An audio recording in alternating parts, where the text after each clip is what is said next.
Hi, I'm Noah Mruz, a film studies major at Winona State.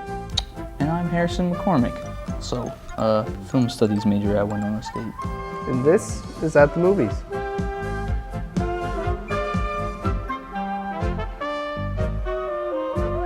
Tonight's film is the anticipated Netflix original, Dolemite is My Name, starring Eddie Murphy and following the film career of blaxploitation film director and comedian Rudy Ray Moore.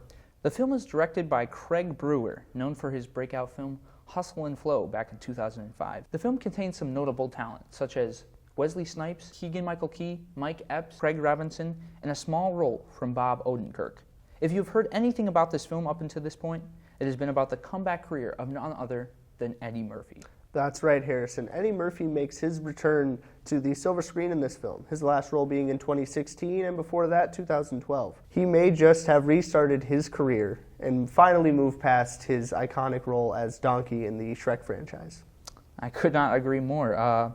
And already we're seeing him get some film roles with his classic film Coming to America being rebooted with the same director scheduled for next year. From the outstanding comedy to the excellent performances by the cast, Dolemite is My Name showcases a lot of heart of the foul-mouthed protagonist Rudy Ray Moore and his rise to success in blaxploitation filmmaking. Now, Harrison, what were some of your thoughts about the film?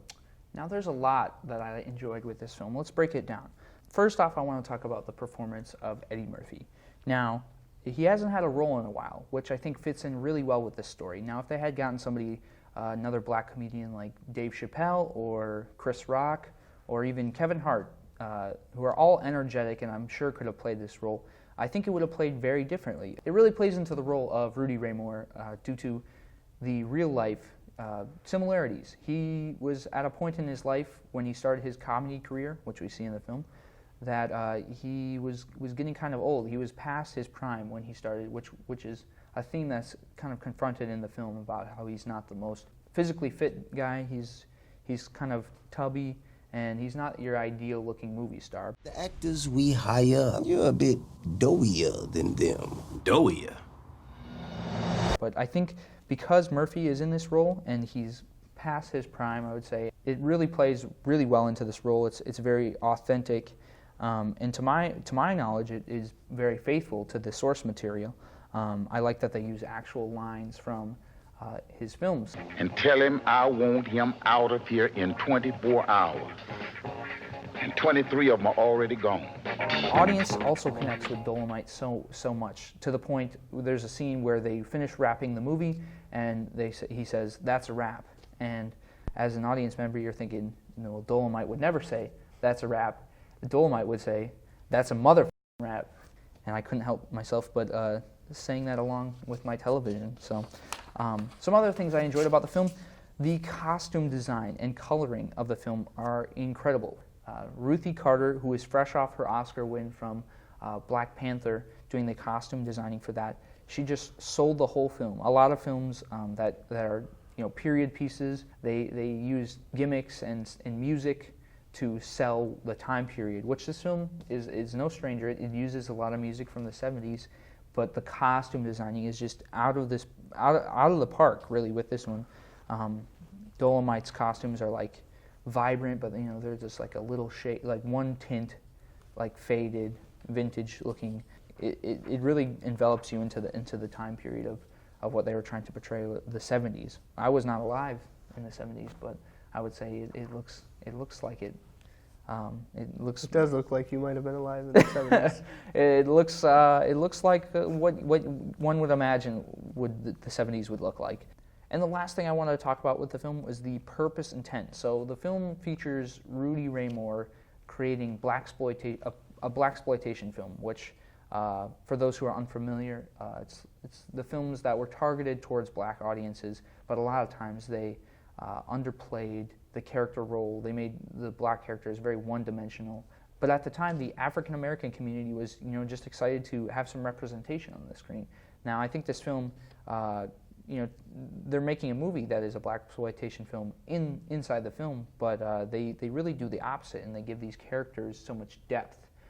They give these characters goals. They're motivated by their underrepresentation in the film industry, but not only as people of color, but body image, as Dolemite is not the most physically fit person, as we talked about. They play that into the narrative really well, and it does not feel preachy or corny at all. So I really love the intent and the themes of the film.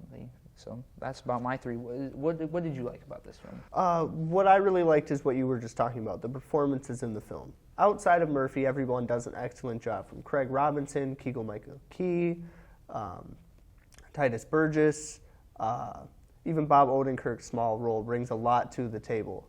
But especially my favorite role outside of Murphy in the film was Divine Joy Randall. She did an excellent job. She brought a lot of heart to the film. She brought something that you don't usually see in films, which is that she was there as this big comedic presence. But then when Rudy Ray Moore's ego started getting too big, she grounded him. She's reminded him, hey, this is why we're doing it. We're here for you. We're supporting you. Don't turn your back on us. And it brings a lot to the film. And also her comedic performance is one of the best in the film, along with Murphy's. The comedy sticks the landing every time. You true. Pull on that. Oh, that's a weed. That's right. It helps that it comes from Rudy Ray Moore's mouth for a lot of the quotes from the film, as he did have so many comedic albums out, as well as the movie, which they were recreating shot for shot. No matter what, you're going to come to the film and you're going to appreciate what they're bringing to the table. It is very foul-mouthed, but that doesn't necessarily have to have a negative connotation. It's truthful to the fact of what it was, and it brings a lot of heart to the film, along with a lot of comedy. And as you mentioned, towards the end of the film, when they say it's a rap, you know exactly what's coming. You know how they're going to call a rap. It's a motherfucking rap. It's a motherfucking rap. Yeah, but that also brings me to one moment that I didn't really like in the film, and that was the pacing.